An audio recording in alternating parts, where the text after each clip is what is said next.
What's this, Martin? Think that'll cover breakfast? Good Lord, Jack. You should knock. Don't worry, Martin. I don't care what kind of business you're up to. Although on second thought, scratch that. I'm very interested in your business. In fact, that's why I'm here. You have a lot of connections? Depends on what you need. I want to keep my job. I've got another 5 years in me at least. I want to prove my dismissal is illegal. You know someone who can help? Jack, are you sure you want to get involved in this fight? Martin, let's not, Got yourself a new toy? Oh, you noticed, Martin. Just like a teenager, always on the move. Yeah. Hello. Is this Mr. Boyd? Last I checked, who's this? And where did you get my personal number? When you work at the prosecutor's office, it's not too hard to find someone's phone number. The prosecutor's office? Just a second. Martin, out. I need to take this. But Jack, it's my office. Okay, I understand. I'll go grab an ice cream. As for your little problem, Jack, I think we can work something out. Give me a couple of weeks. Weeks? Jack, what you're asking is... Yeah, okay, I get it. Now get out already.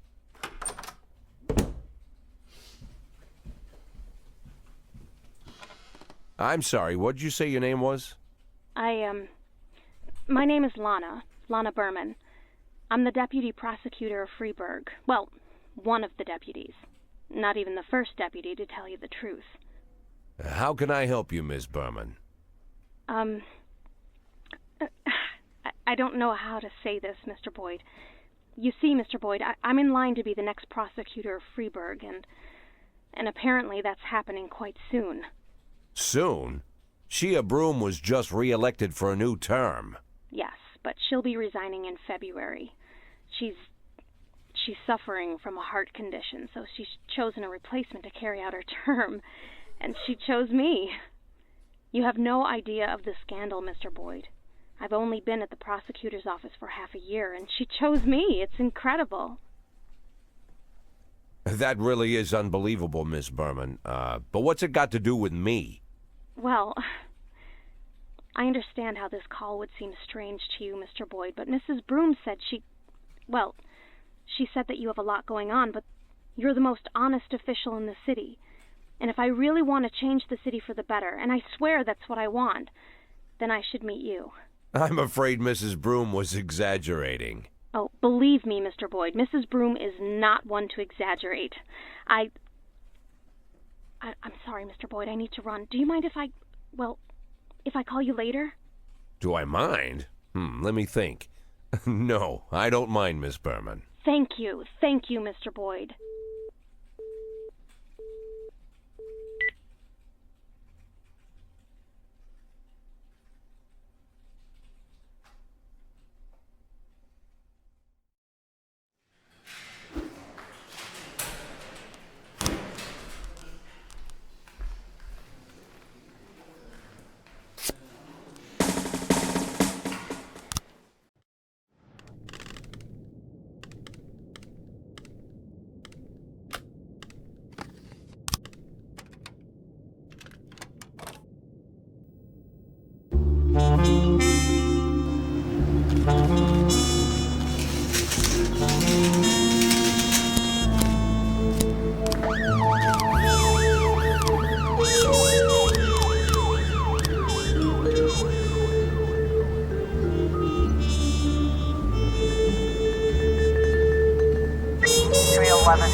Progress.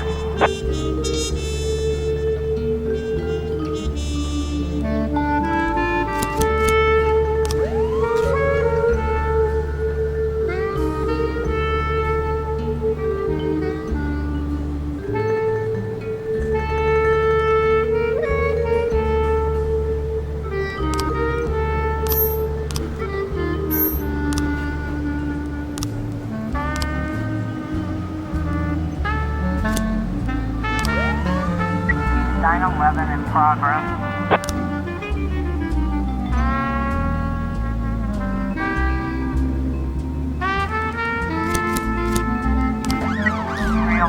Looks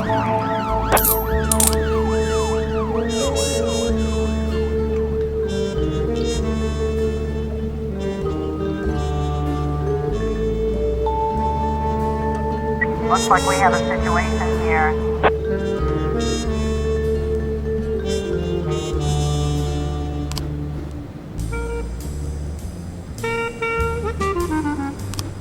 Nine 11.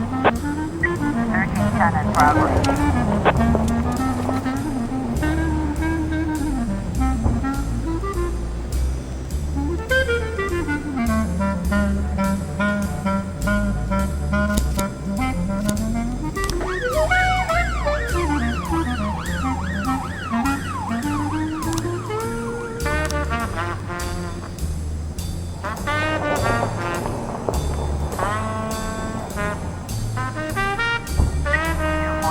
Progress.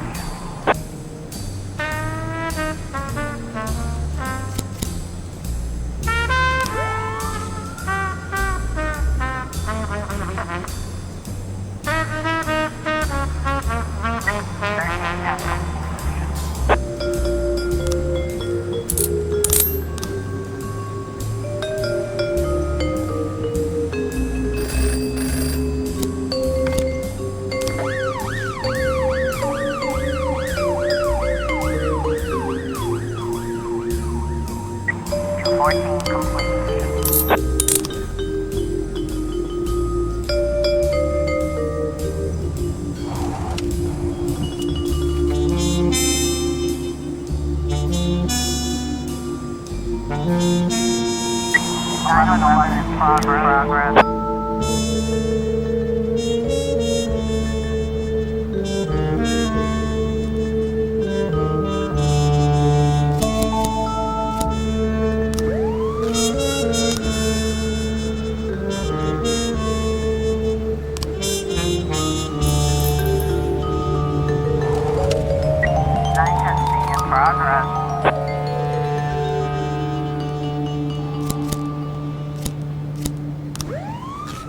113 feet in progress.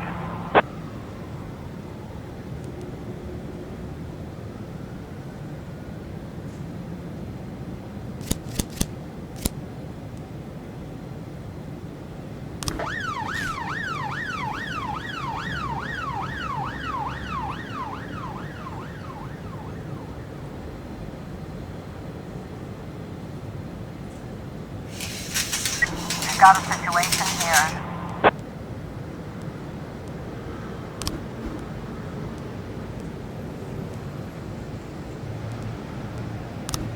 Nine 11. 412 feet in progress.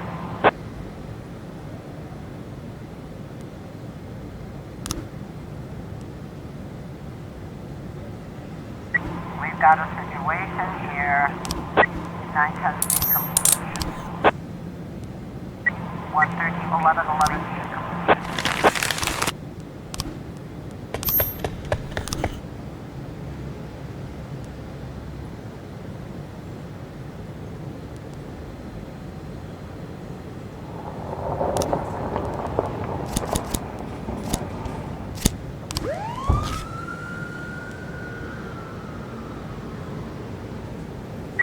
112 in progress.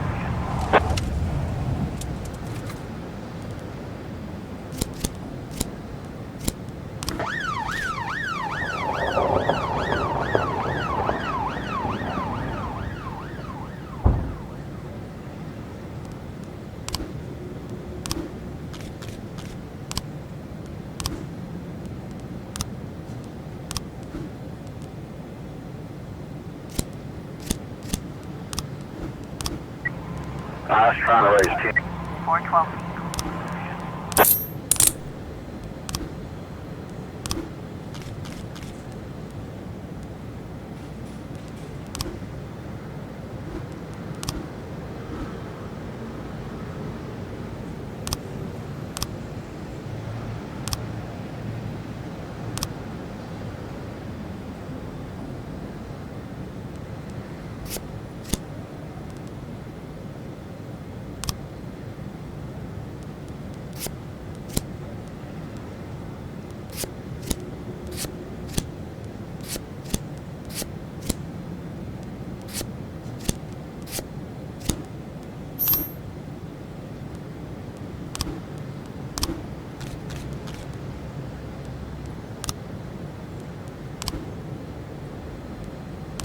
Looks like we have a situation here.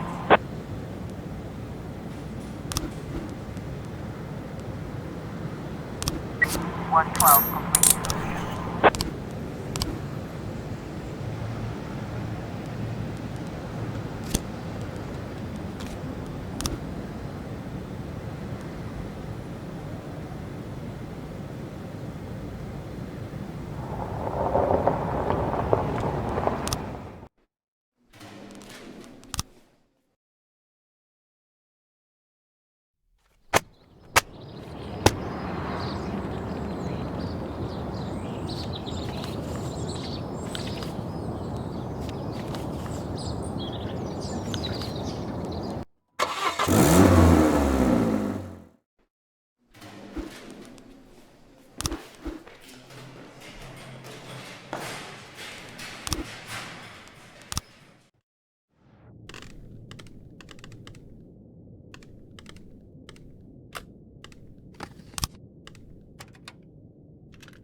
Foretell in progress.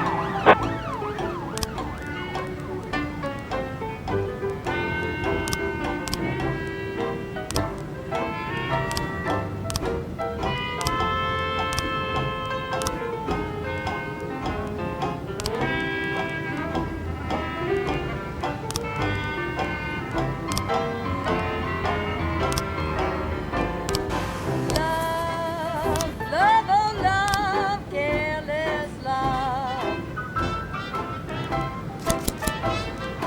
You fly to my head like wine. Break the line of many a yeah. And you nearly destroy this life of mine. Oh, love, love, oh, love, endless love.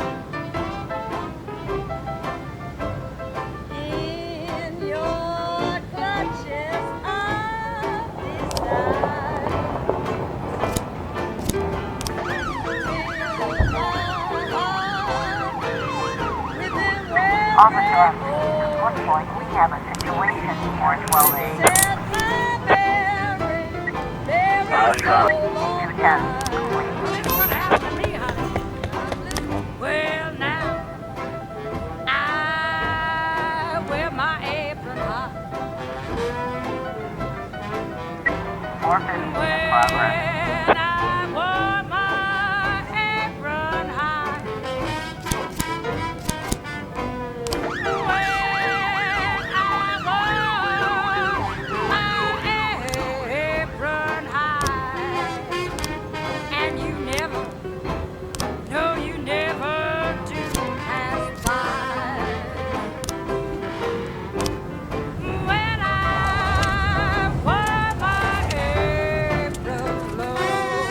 450 in When progress. I wore my apron low. When I wore my apron low. And you never, no, you never hung around my door. No.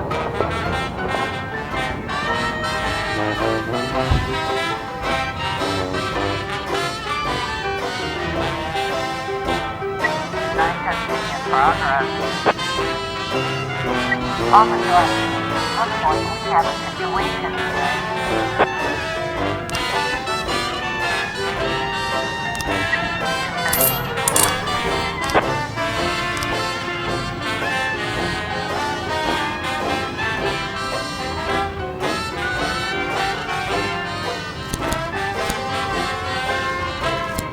213 complete. Love, love, oh love, endless love. Endless 511 in progress. You know it gives your happy and your Got a situation here. and if you don't look out, it's gonna be the death of you. 911.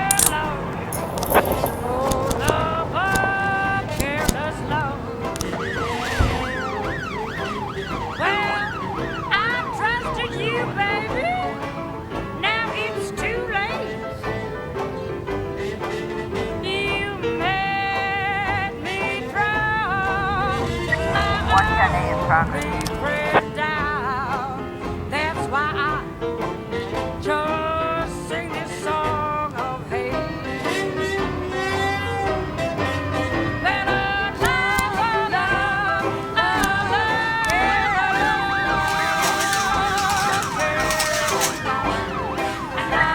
complete.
In progress.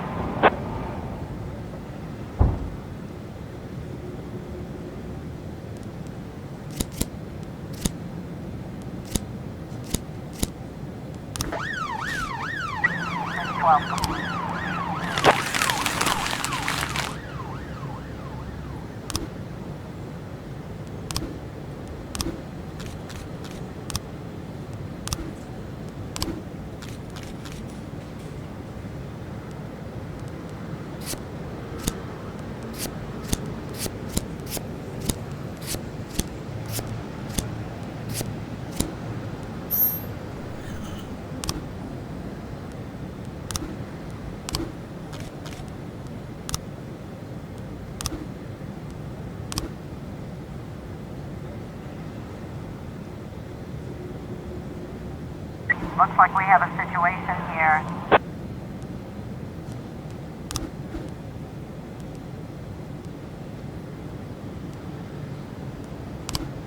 .711 complete.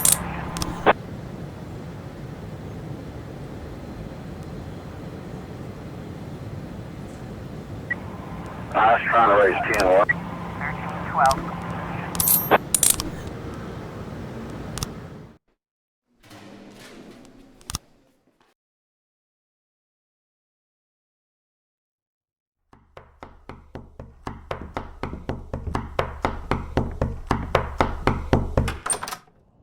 Mr. Boyd, I am Agent Avrahami, and this is Agent Roberts. You'll have to come with us. What now? Oh. Please get dressed, Mr. Boyd. We'll wait for you in the car. Mr. Boyd, did you hear what I said? You know what? You boys can go to hell. I'm not going anywhere. Not right now, at least. You can come down to the police station during regular hours. You can't just come to my house while I'm sleeping, pull me out of bed without any breakfast. Right now, the only place I'm going is back to bed. I'm closing the door now, and if you... Jack, what's all this? I told everyone what a great sport you are and how fun it would be to play a little joke on you. Where's your sense of humor gone? Ethan, it's 5 in the morning. At this hour, the only thing that'll get me laughing is one of you feds slipping on a banana peel. Well, what'd I tell you? He's such a joker. You're getting old, Ethan. You're getting fatter, Jack. And you're getting boring. And you're getting fired. Fine. You win. But you're still a snappy dresser, Jack. As I'm sure you can guess, we've got an assignment here in Freeburg. Come on, let's go. We'll fill you in at the scene. Oh, and I really am glad to see you, Jack. You have no idea.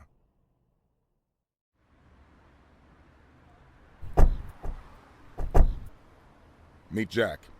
And this is Agent Suresh, Agent Kumaro, Agent Ellis, and Agent Dixon. Jeez, how many men did you bring? 11 people on my team, plus 2 heads, but they're still asleep at the hotel. We got to Freeburg a couple hours ago.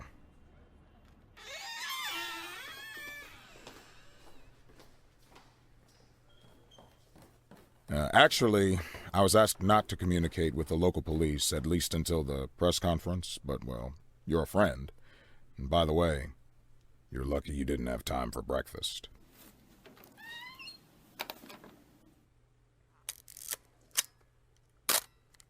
Now, the press are calling him the Dentist.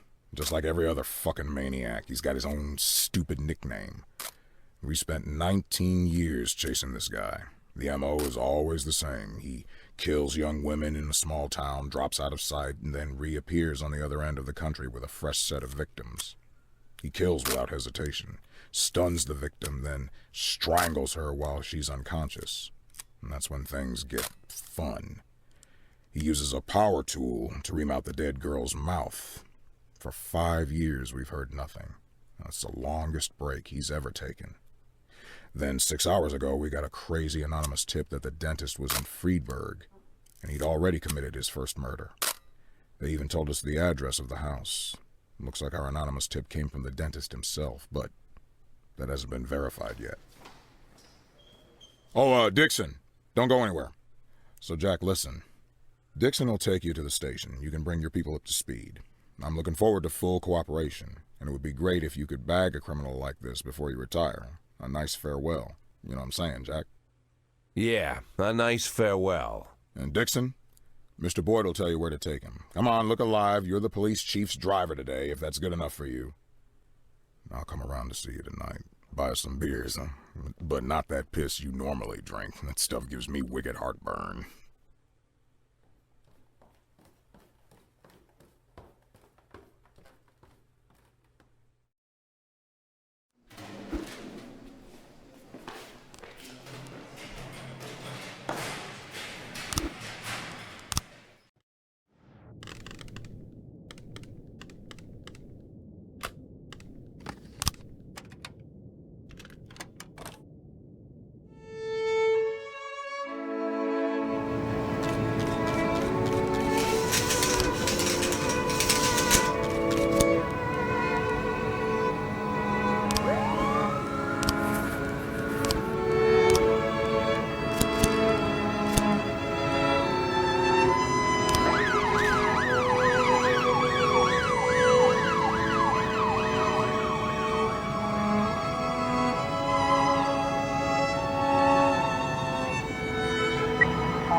in progress.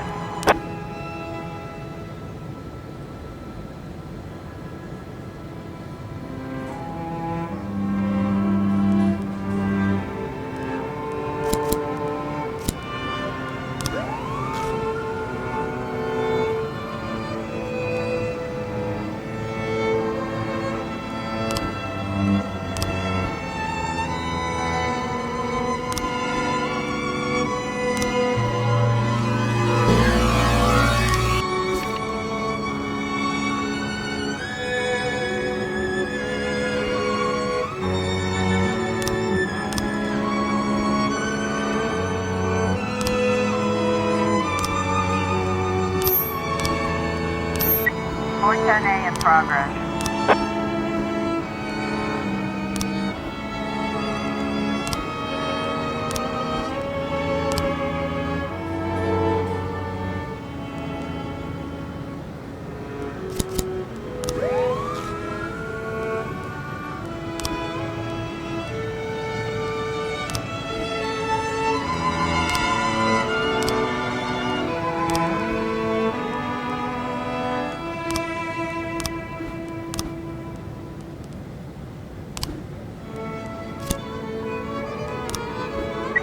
412A.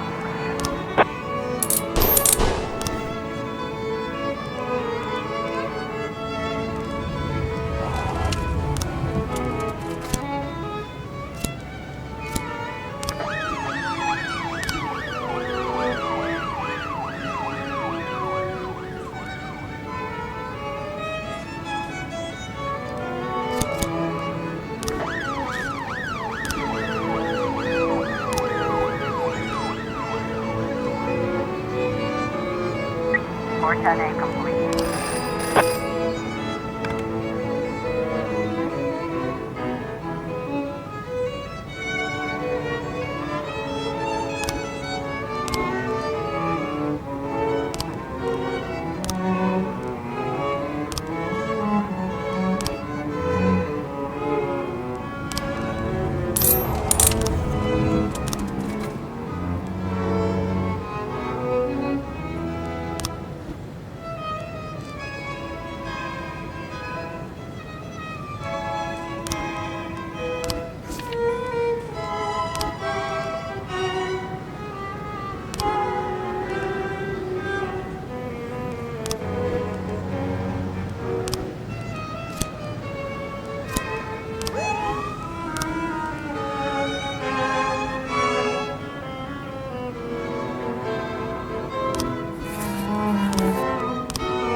Progress.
Officer on scene. Looks like we have a situation here.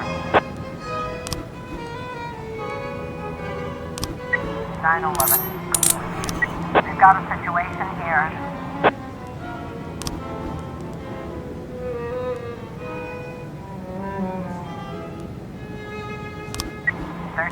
Complete. 811 in progress.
So I went downstairs figuring I'd find some mercenary or an escaped serial killer or some other lowlife I'd put away, right? But when I hit the lights, I saw a young kid. Couldn't have been 20. Skinny, dirty. Didn't even have a real weapon, just a rusty shiv. He just stood there, didn't say anything. My whole career, I've been staring down the most dangerous people in the country, and the only one to get into my house and scare my family to death was just some kid about to crap his pants. And I pointed my gun at him, and he just stood there with his mouth open. Bad luck for him. He was pretty lucky to still be alive. And you know what? It was you that saved him. I think you have me confused with somebody else, Ethan. No. Listen. All these years, me and Marla joked about how dangerous my job is. We figured that sooner or later someone would sneak into our house and cut us to pieces, yeah? Pretty dark jokes, but innocent enough. And Marla asks me not to jump into gunfights when she kisses me on the cheek before I leave for work.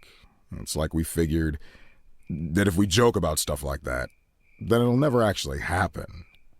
But, while I trained my gun at the kid's nose, I finally realized someone really can get into our house. Someone really can cut us to pieces. Now that it finally happened, I can't make any more jokes like that. Marla won't laugh anymore. She'll burst into tears and stay in bed all day crying, hating me more and more every second. So I figured the only way out of the situation was to show her that if someone really does dare to break into our house, he's guaranteed to get a bullet in the face. He'll die right there on the living room carpet. God, Ethan, didn't know you were so bloodthirsty. I'm telling you, Jack, I was serious about shooting this kid right there where he stood. I was about to pull the trigger. But then I remembered you. Remembered 1,000 years ago, we went to the lake and had some beers after an ethics lecture at the academy. I was all angry with that professor, Laszlo, yeah. Remember what he always told us? Being a good policeman is very simple. You just need to keep doing the right thing. I hated those pretentious speeches. I cussed Laszlo up and down and said, if you always do what's right, you've turned yourself into a robot. And you just sat there, drunk eyes staring into the distance. And you were all calm and said, no, Ethan, it's the other way around. To do the right thing takes everything you got as a human. I said that. Oh, what an idiot I was. Come on, Jack, it's not funny. When things get bad, it's those moments you gotta be hopeful and stay human. And I did just like you said. I stayed human. And then I slapped the cuffs on the kid in one quick move, just like Bobby Flash. Bobby Flash? What? You don't remember Evening Freeburg, the old news column? Stories about the cop hero Bobby Flash? I heard they even published a book a few years ago. Oh, that Bobby Flash. Yeah, that Bobby Flash. How can you not remember Bobby Flash? We all argued at junior high about which one of us would be Bobby Flash when he grows up. Oh, I'm no Bobby Flash. A hero cop would never think about shooting a terrified teenager.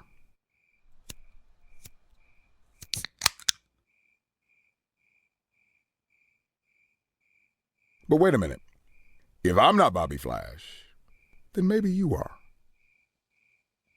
Yeah, maybe so.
progress.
in progress.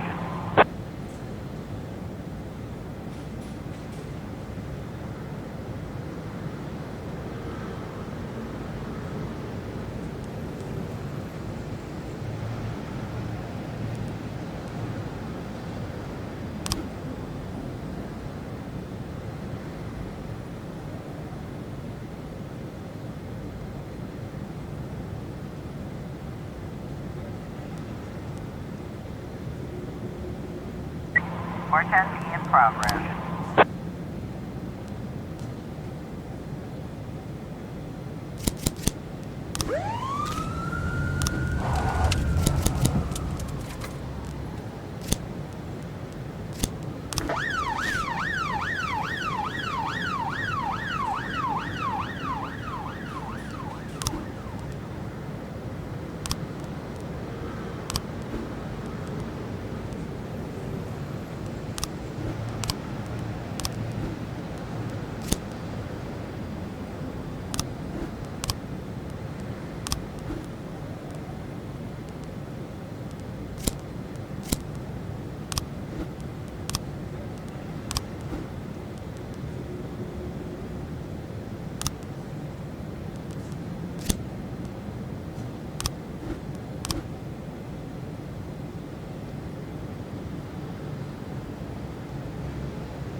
10-4 testing complete.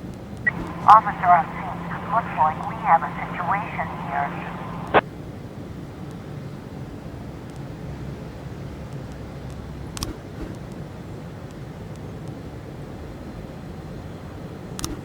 Seven 12 complete.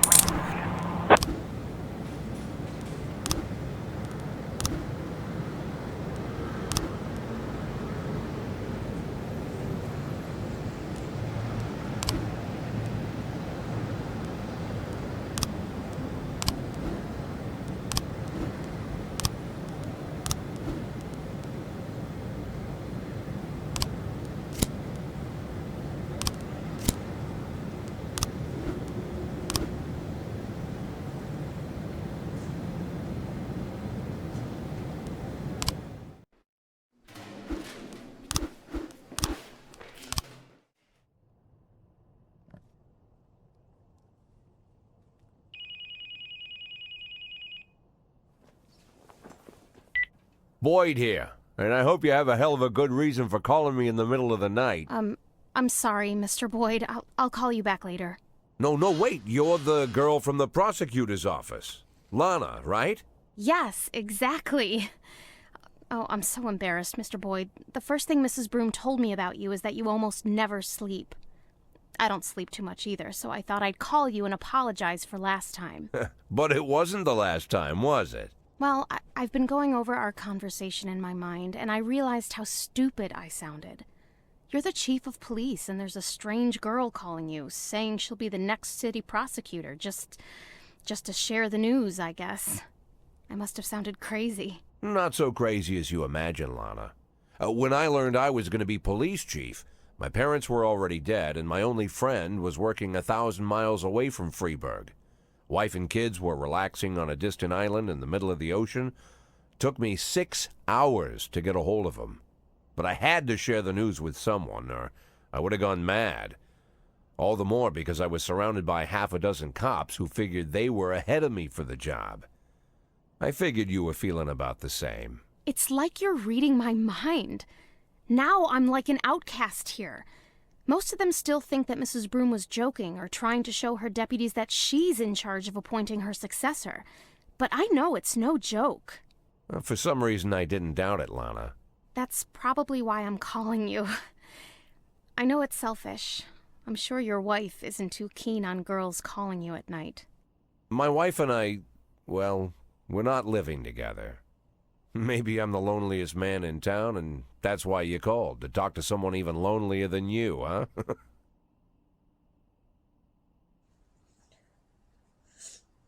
Lana?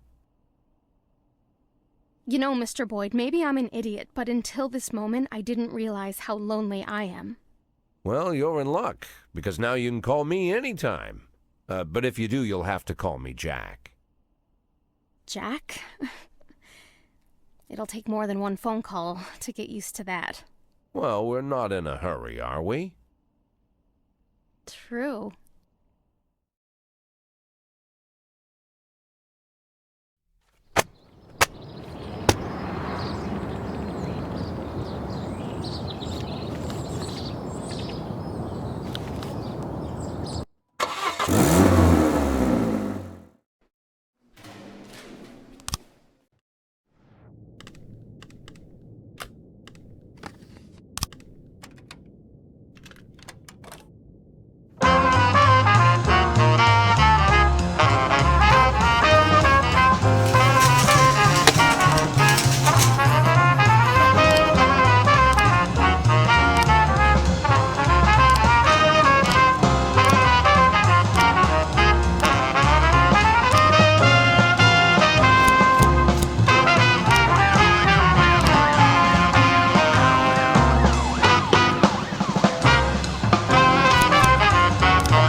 progress.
910C in progress.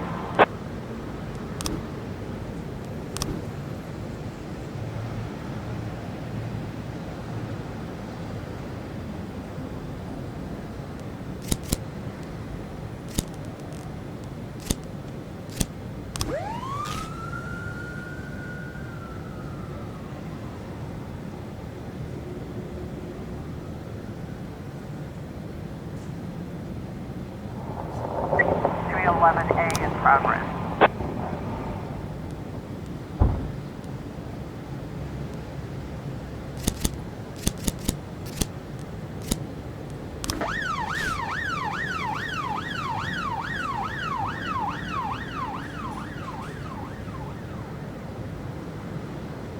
Dantist completion.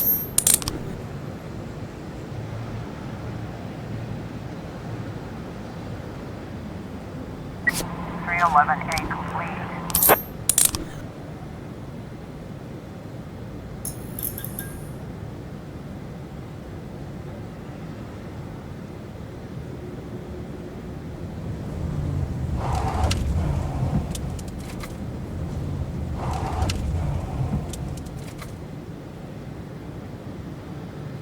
Ten 11A in progress.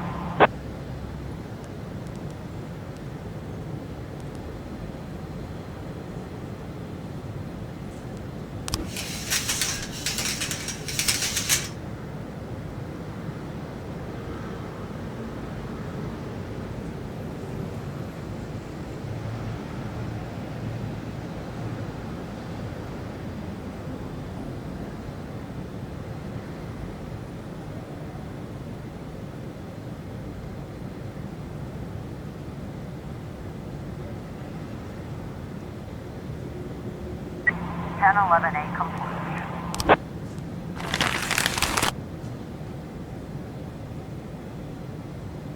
1111B in progress.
1111B completion.